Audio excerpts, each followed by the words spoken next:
What's up, YouTubes? I'm back with another Dead by Daylight chapter video, and this one's gonna be unique. It's gonna be my first hypothetical double survivor, double killer chapter.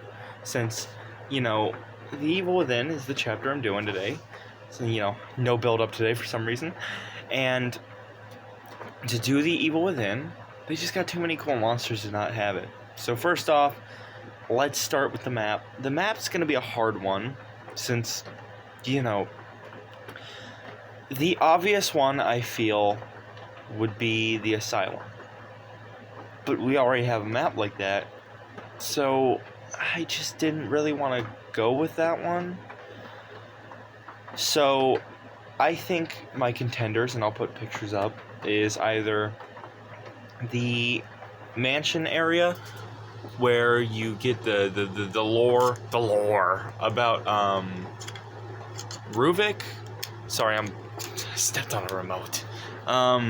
Where you get the lore about Ruvik. So either the mansion or someplace like the daytime map, maybe. I'm not quite sure. I'd probably go with the mansion because the thing is, there's so many different locations in the game. And it's hard. Speaking of, I'm pulling from Evil Within 1 mostly, because that's the one I liked more.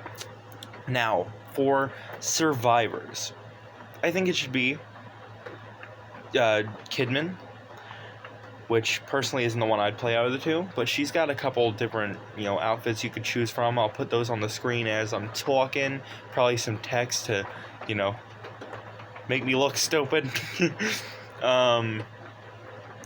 And Sebastian Castellanos.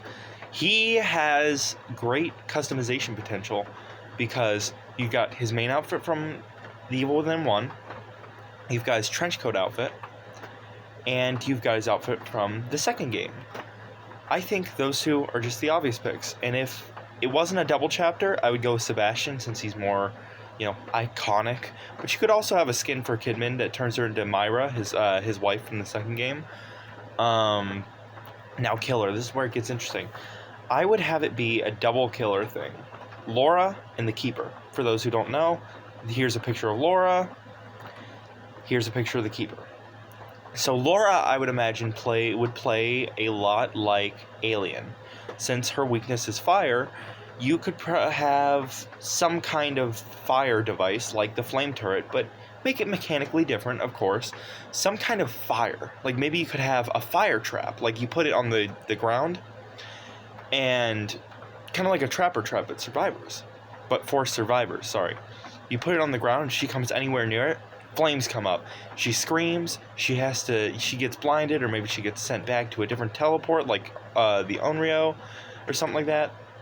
Now, the Keeper is where we get interesting. I think he should play.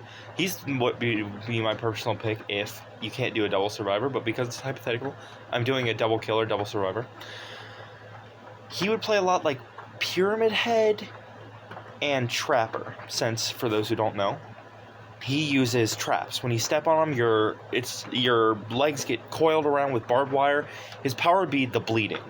He puts these traps down, and when your leg gets wrapped up in the barbed wire, by stepping in the trap, you start bleeding. Bleeding makes you louder.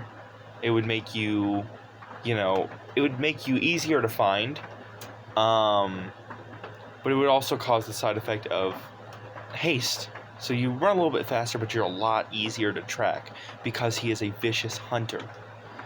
And yeah, he would use traps, and I think, you could have him have like a teleport thing. So there would be like safes all around the map, and you would have to it'd be like blessing a totem where you don't have to do skill checks, but you turn the knobs or something, and you destroy the safe so he can't teleport there, but it'll mark you for 10 seconds every time you do it. Obviously the safes would respawn, so he'd be like a teleport character, but he would also have traps. So yeah, I think that's my personal pick. If I had to pick just one, I would obviously go with the Mansion, Sebastian Castellanos, and the Keeper, since they are just iconic, man. Yeah, that's my piece. That's my Evil Within chapter. Let me know what you think, and yeah.